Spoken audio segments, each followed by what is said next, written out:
मोदी जी का जन्म वृश्चिक लग्न में हुआ है और इनके लग्न में ही चंद्रमा और मंगल एक साथ बैठे हुए हैं।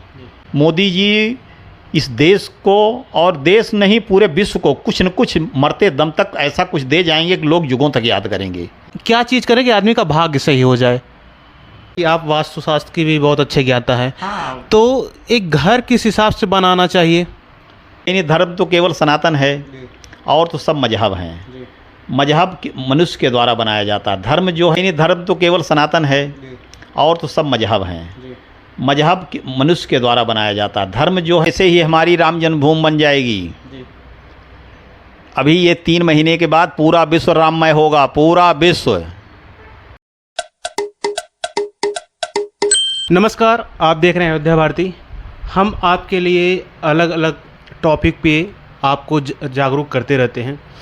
कभी हम किसानों की बात करते हैं, तो कभी पॉलिटिक्स की बात करते हैं, कभी ज्योतिषी की बात करते हैं, अन्य अन्य मुद्दों पे बात करते हैं। और आज हमारे साथ एक ज्योतिषाचार्य हैं जो फ़िलहाल लखनऊ में, इनसे मुलाकात हमारी हुई और इन्हें प्रकांड विद्वान है ज्योतिषी के बारे में। और ये फ़िलहाल पहले इंजीनियर भी रह चुके हैं, लेकिन इन्हें ज्योतिषी के बारे में बचपन से एक दिलचस्पी थी, ये चीज़ होती क्या है, तो इसके बारे में इन्होंने अलग से स्वयं से स्वाध्ययन किया और इन्होंने क्या किया है हम आपको जानेंगे। और अलग अलग ज्योतिषी के जो पहलू हैं जिस पे पर्दा पड़ा, उस पे पर्दा भी हटाएंगे। बहुत बहुत स्वागत है आपका हमारे चैनल में। थैंक्स, धन्यवाद। थोड़ा सा अपना परिचय बताइए, क्या नाम है आपका? क्या? मैं अमीर चंद दुबे हूँ जी। मेरा नाम अमीर चंद दुबे है और मैं जिला पंचायत में अभियंता के पद पर काम करता था, जिससे मैं 2020 में रिटायर हुआ हूँ। मैं लगभग 40 वर्षों से धर्मशास्त्रों और इस ज्योतिष विद्या और हस्तरेखा के ऊपर अध्ययन करता रहा और सेवानिवृत्त होने के बाद मैंने सोचा कि ये ऐसी विद्या है, क्यों इसको घर पर बैठे रहने से ये काम नहीं चलेगा। इसलिए मैंने इसको एक पाराशर वैदिक ज्योतिष संस्थान के नाम से, यहाँ पर मेरा प्लाट था और एक मकान था आश्रम टाइप में, उसमें मैंने इसको खोला है और मैं बैठता हूँ। जो लोग आते हैं इसके अपनी समस्याओं का मैं उनका समाधान करता हूँ, साथ साथ वास्तुशास्त्र पर भी समाधान करता हूँ। मेरे लिए सही समाधान बताने के लिए उस व्यक्ति का जन्मांक भी होना चाहिए, साथ साथ दोनों हाथों की हाथ की रेखाएं भी होनी चाहिए, जिसके कारण से उसके जीवन में क्या घटनाएं घटित होंगी, क्या होंगी और उन घटनाओं में ग्रहों की क्या स्थिति है तथा उनको ठीक करने के जो उपाय हैं वो भी साथ साथ मैं बताता हूँ।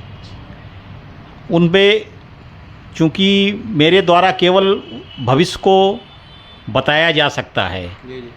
ग्रह, ये विद्या जो है ये देवी विद्या है, तो इसका दुरुपयोग बहुत ज़्यादा नहीं होना चाहिए। तमाम इस समय जो ज्योतिषी बन गए हैं, जो तमाम गलत बता देते हैं, तमाम उपाय भी बहुत बढ़ चढ़ करके बताते हैं, तो उससे नहीं है। आदमी को जितना जितना जीवन सरल बनाने के लिए साधारण से साधारण उसको बताना चाहिए, जिससे कि उसका जीवन ठीक ठाक चल सके। मेरे द्वारा फेसबुक पर लगभग 10 वर्षों से अधिक समय से लगभग 5,500 से ज़्यादा राजयोगों को डाला गया है। और उस पे हम आते हैं और जो आपकी चीज़ें हम अपने डिस्क्रिप्शन में दे देंगे, जिससे आप तक लोग बहुत आसानी से पहुंच सकें। तो बात आते हैं उस पर, कितना जो आज का मॉडर्न ज़माना है, ठीक है, लोग विश्वास कम करते हैं। लोग कहते हैं ये भगवान क्या है, ये ज्योतिषी क्या है। लोगों का विश्वास थोड़ा सा कम हो रहा है कि ज़्यादा हो रहा है? नहीं, जैसे जैसे लोग जागरूक हो रहे हैं, मैं देखता हूँ इसके प्रति लोगों की जागरूकता ज़्यादा है, अपने भविष्य के बारे में जानना चाहते हैं। किंतु इस भागम भाग जिंदगी में ईश्वर के प्रति लोगों की आस्था कम होती जा रही है। इसी कारण से लोग अपने मनुष्य, ये ज्योतिष में जो भी आदमी को कष्ट या होते हैं वो उसके पूर्व जन्म के संचित कर्मों का फल होता है। जो मनुष्य इस जन्म में भोगता है उसको भोगना अवश्य पड़ता है, वो बिना भोगे कटता नहीं है। तो इसलिए ज्योतिष के या ग्रहों की स्थिति के कारण से पूर्ण रूप से उसको समाप्त नहीं किया जा सकता कि जो कठिनाइयाँ आ रही हैं कि उसको जीवन से एकदम से कोई ज्योतिषाचार उसको समाप्त कर दे, ये गलत बात है। वो समाप्त नहीं कर सकता है। केवल उन ग्रहों को मंत्रों के अधीन या अन्य चीज़ों के द्वारा उनको कुछ कम किया जा सकता है, यही है इसमें। और मोदी जी तो उनकी माँ बर्तन मांजती थी, जैसा वो कहते हैं। हाँ। एक गरीब परिवार से हैं, तो उनकी जन्म कुंडली जैसा सुनने में आता है, और आपने कभी चर्चा भी का दूसरे से, मैंने सुना भी, उनकी जन्म कुंडली भी आपने थोड़ा सा एनालिसिस किया था, क्या चीज़ है वो? हाँ, मोदी जी का जन्म कुंडली मेरे द्वारा फेसबुक पर 2016 में डाली गई है। मैं उस समय जिला पंचायत प्रतापगढ़ में था। उसी समय ये विदेश में थे, अमेरिका या कहीं गए थे। उस समय मैं उसको टीवी को देख रहा था और देख रहा था कि इनके द्वारा तमाम बड़े से बड़े जो राष्ट्राध्यक्ष हैं इनकी बातों को मान रहे थे। मोदी जी का जन्म वृश्चिक लग्न में हुआ है और इनके लग्न में ही चंद्रमा और मंगल एक साथ बैठे हुए हैं। चंद्रमा इनके जन्मांक में लग्न में नीच राशि का है, किंतु शास्त्र में कहा गया कि यदि नीच राशि का स्वामी जिस राशि में बैठा हो, उसका स्वामी यदि साथ में बैठा हो, और या जिसमें चंद्रमा उच्च का होता हो, उसका स्वामी यदि केंद्र में हो, तो नीच भंग राजयोग बन जाता है। उसकी नीचता भंग हो करके वो राजयोग में परिवर्तित हो जाती है और ऐसा शासक जो है चक्रवर्ती सम्राट बनता है। उसकी बातों को या तो वो बड़ा राजा बनता है या बहुत बड़ा धर्माधिकारी बनता है, जिसकी बातों को लाखों लाखों लोग करते हैं। जो वर्तमान समय में जो वो मोदी जी के जन्मांक में यह ग्रह योग है वो अक्षरशः सत्य हो रहा है। मोदी जी की बातों को पूरा विश्व इस समय मान रहा है। वो उनका चक्रवर्ती सम्राट योग पूर्ण रूप से फलित हो रहा है। मोदी जी का जन्मांक वर्तमान समय में उनकी चंद्रमा की महादशा चल रही है। इस चंद्रमा की महादशा और यो उनका भाग्येश है। इस महादशा में और इस चक्रवर्ती सम्राट योग के कारण से इनको जीवन भर कोई परास्त नहीं कर पाएगा। 24 में बनेंगे कि नहीं प्रधानमंत्री? बिल्कुल बनेंगे, उसमें कोई दो राय नहीं है। लोग चाहे जो कर ले जाएं, मोदी जी इस देश को और देश नहीं पूरे विश्व को कुछ न कुछ मरते दम तक ऐसा कुछ दे जाएंगे कि लोग युगों तक याद करेंगे। ये ऐसे शासक नहीं होंगे। इस तरह की ये इनका जो ग्रह योग है वो इनको जो चक्रवर्ती सम्राट योग का वो ग्रह योग है वो इनके जीवन में परिलक्षित होगा। इनको लोग युगों युगों तक याद करेंगे। अच्छा, ज्योतिषी के द्वारा किसी की जीवन बदला जा सकता है? जैसे गरीब को अमीर, अमीर को गरीब बनाया जा सकता है? नहीं किया जा सकता। वो उसके कर्म फल तो बिना भोगे कटता ही नहीं है। गरीब आदमी है, अगर उसके जन्मांक में उसका भाग्य ठीक है और सब कुछ ठीक है तो वो तो गरीब आदमी फल बनी जाएगा। भिक्षा मांगने वाला भी अरबपति अमीर हो सकता है, किंतु वो उसके कर्मों का फल होता है। पूर्व जन्म के संचित का कर्म वो नवम भाग से देखा जाएगा और पांचवा भाग से देखा जाएगा। पंचम भाव और नवम भाव, इन दोनों भावों के स्वामी यदि आपस में बैठे हों, अच्छे घर केंद्र या त्रिकोण में बैठे हों, और भाग्य अगर ठीक है, सबसे पहले मैं जन्मांक में देखता हूँ कि उसका भाग्येश कहाँ है, भाग्य के घर का मालिक कहाँ। अगर भाग्य ठीक है तो जीवन में और सब कुछ ठीक हो जाता है। अगर भाग्य नहीं ठीक है, यदि भाग्य के घर का मालिक 6, 8, 12 घर में बैठा हो, वो पीड़ित हो, शत्रु घर के घर में बैठा हो या क्रूर ग्रहों से पीड़ित हो, जो अगर भाग्य खराब है तो लाख का अगर वो राजा के घर में भी पैदा हो जाएगा तो वो आदमी कुछ कर नहीं पाएगा जीवन में। वो सभी अपने जो संचित उसके पूर्वजों के धन है उसको वो समाप्त कर देगा।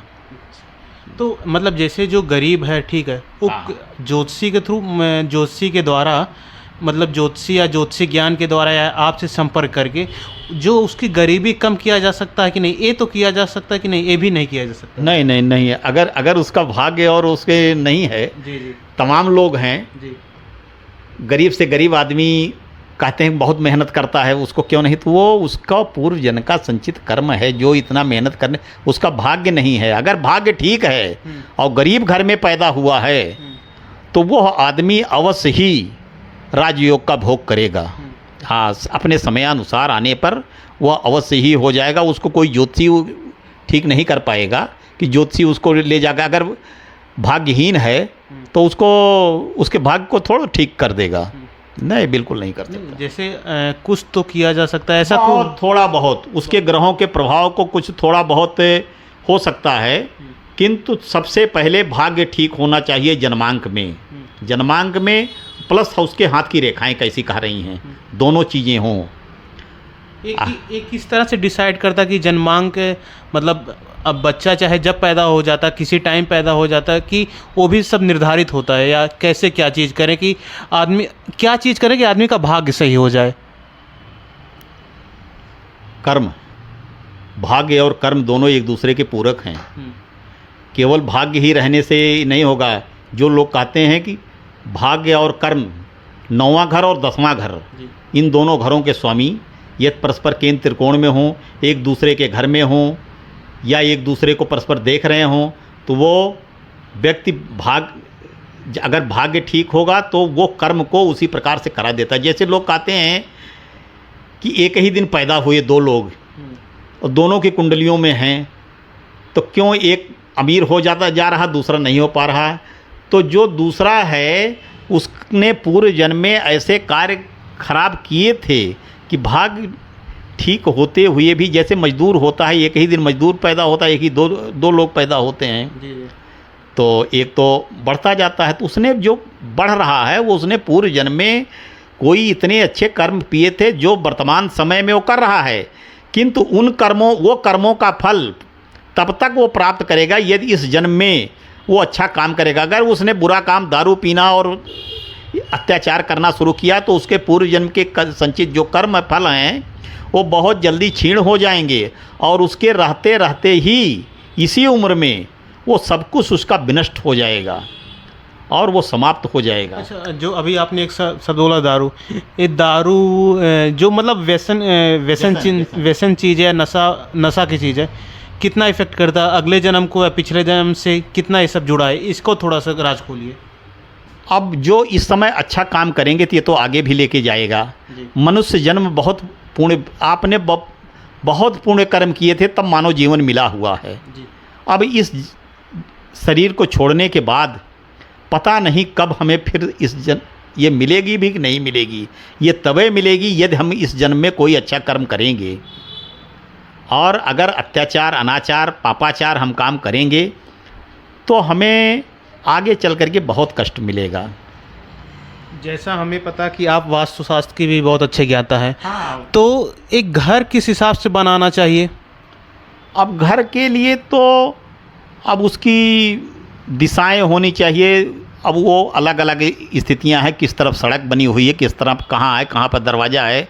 हमेशा ये देखना चाहिए कि अग्निकोण पर, दक्षिण कोण पर दरवाज़ा न हो। अगर विशेष परिस्थितियां हैं, यहाँ करना भी है, तो द्वार के विपरीत एक उपद्वार बना देना चाहिए जिससे उसका भेद मिट जाए। तो इसमें तमाम वो उस समय उस प्लाट की स्थिति के अनुसार ही उसकी व्याख्या की जा सकती है कि उसमें किस जगह पर किस चीज़ को करना चाहिए। ईशान कोण पर हमेशा कभी भी शौचालय या ये सब चीज़ें नहीं होनी चाहिए। वो ईश्वर का स्थान है, वो वहाँ पर हमेशा ईश्वर संबंधी ही गतिविधियाँ होनी चाहिए। चलिए एक सिचुएशन लेते हैं कि जैसे लोग कहते हैं दक्षिण की तरफ और पश्चिम की तरफ नहीं होना चाहिए। अगर दक्षिण किया जा सकता, दक्षिण दिशा कोई खराब नहीं होती है, सारी दिशाएं ठीक होती हैं, किंतु कुछ दिशाएं, उसका मेन चीज़ है कि जैसे दक्षिण दिशा है, पश्चिम दिशा है, तो यहाँ से गर्म हवाएं आती हैं। ये धार्मिक और वैज्ञानिक दोनों है। तो दक्षिण और पश्चिम की दिशाएं हमेशा बड़े दरवाजे या ये सब नहीं होने चाहिए। यहाँ से मकान में कम हवा आवे, गर्म कम हवा आवे, जिससे कारण से उसमें रहने वाले का स्वास्थ्य ठीक रहे। पूरब और उत्तर में जितने जगह हम खोलेंगे, जितने ज़्यादा अच्छी हवाएं आएंगी, वो हमारे स्वास्थ्य को ठीक रखेंगी। मान लीजिए दक्षिण की तरफ ही घर और कोई ऑप्शन ही नहीं, मतलब दरवाजे भी और रोड भी उसी तरफ है, हाँ, तो आदमी क्या करे? 2 दरवाजे कर दें। कैसे 2 दरवाजे? एक बड़ा दरवाज़ा करते हैं और एक पश्चिम की तरफ एक छोटा दरवाज़ा कर दें। द्वार के विपरीत एक द्वार और कर दें, 2 द्वार कर दें, तो उसके दोष को समाप्त किया जा सकता है। अच्छा, दोष को समाप्त किया जा सकता है। अच्छा, और वास्तुशास्त्र में जैसे लोग कहते हैं घर मतलब जो आपका बेडरूम है इधर रहना चाहिए, किचन इधर रहना चाहिए, दक्षिण दिशा का ही लेके हम लोग एनालिसिस करते हैं। अगर दक्षिण दिशा की तरफ ही घर है, ठीक है, तो किचन किस तरफ रहना चाहिए, बेडरूम किस तरफ रहना चाहिए, ये सब चीज़ें वो सब उस प्लाट के ऊपर निर्भर करेंगी। हमेशा अग्निकोण पर आग का संबंध आग से होना चाहिए, पानी का संबंध पानी होने से होना चाहिए। जी। अग्निकोण पर उसको ऐसी व्यवस्था करनी चाहिए उस मकान में कि अग्निकोण पर ही हमारा किचन बने। जी। और पानी के लिए पूरब दिशा, उत्तर दिशा और ईशान दिशा, इन 3 दिशाओं में ही पानी की व्यवस्था करनी चाहिए। बोरिंग वोरिंग इन्हीं 3 दिशाओं में कर लेनी चाहिए। सबसे ज़्यादा अगर व्यवस्था हो जाती है, अगर ईशान कोण पर पानी की व्यवस्था करने की व्यवस्था हो तो वो ज़्यादा उपयुक्त रहता है। अच्छा, एक ये भी तो मैटर करता है, जिस हिसाब से आपका घर होता है उसी हिसाब से आपका परिवार भी उन्नति करता है, ये भी मायने रखता है कि नहीं? बिल्कुल बिल्कुल, वो ये विज्ञान भी है, केवल धर्म और ज्योतिष ही नहीं है। जी जी। ये विज्ञान भी रहता है। जी। हमारी शरीर तभी स्वस्थ रहेगी जब हमें सुंदर हवा और वो मिलेगी। जी। इन्हीं सब चीज़ों के लिए हमारे जो भी हमारे पुराण हों चाहे वो भी हैं, सब विज्ञान है, उसी को सब रिसर्च कर रहे हैं। हमारी जो वैदिक चीज़ें थी ये विलोप हो गई, संस्कृत भाषा का विनष्ट हो गई, वो समाप्त कर दी जा रही है। अब कहीं पढ़ाई हो नहीं रही है, लोग पढ़ नहीं रहे हैं। अब केवल अंग्रेजी भाषा और इन भाषाओं को करने के कारण से जो भी ये यान फान ये छोड़े जा रहे हैं इस समय, ये सब हमारे वैदिक शास्त्रों में हमारे ऋषि मुनि, पाराशर ऋषि और ये सब पहले ही सब लिख चुके थे, इनका विज्ञान था।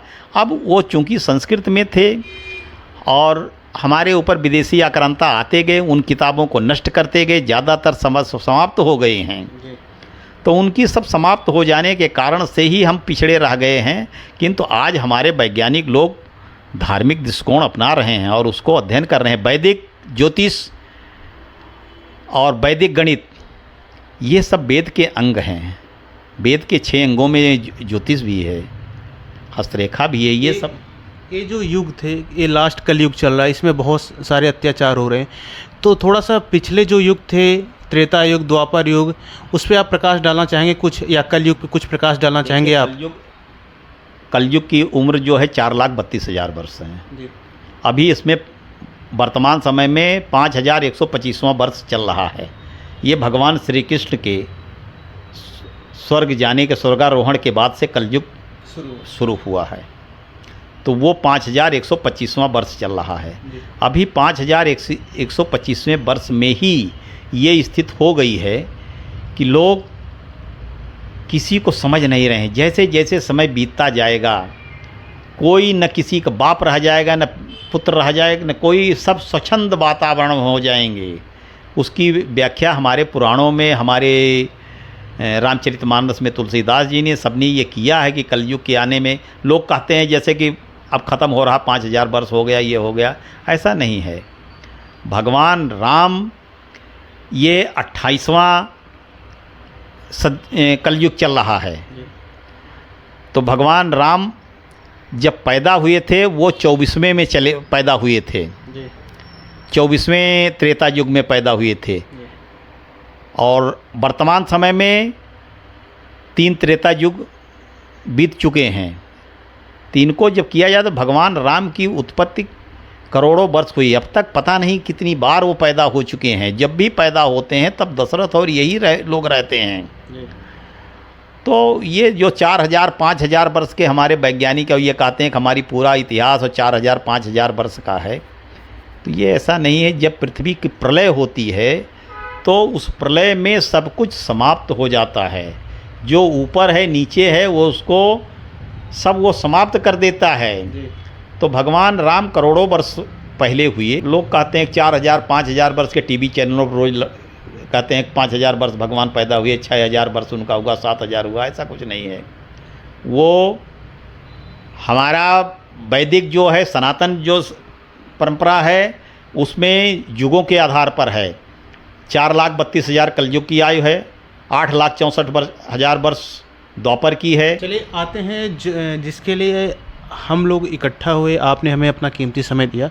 ये जो युवा हैं, जो लोग भ्रमित हो जा रहे हैं, व्यसन में जा रहे हैं, एक शौक मान ले रहे हैं व्यसन को, दारू पीना, सिगरेट पीना, ठीक है, लेकिन इन लोगों को कैसे सनातन धर्म की ओर रुख की इनके रुख लिया जाए? वो वर्तमान समय में जैसे ही हमारी राम जन्मभूमि बन जाएगी, अभी ये 3 महीने के बाद पूरा विश्व राममय होगा, पूरा विश्व। मोदी को मैंने पहले ही कहा, वो चक्रवर्ती सम्राट योग है, मोदी जो करके जाएंगे वो युगों तक याद किए जाएंगे। राम जन्मभूमि बनते ही 2 महीने के बाद पूरा विश्व जो है राममय हो जाएगा। और ये विश्वगुरु बनेगा भारत, बिल्कुल बनेगा, उसमें कोई दो राय नहीं, उसको रोक नहीं सकता। और जो अन्य धर्म हैं जी, धर्म तो कोई है ही नहीं, धर्म तो केवल सनातन है, और तो सब मजहब हैं। मजहब मनुष्य के द्वारा बनाया जाता है, धर्म जो है शाश्वत है, वो ईश्वर के द्वारा बनाया गया है।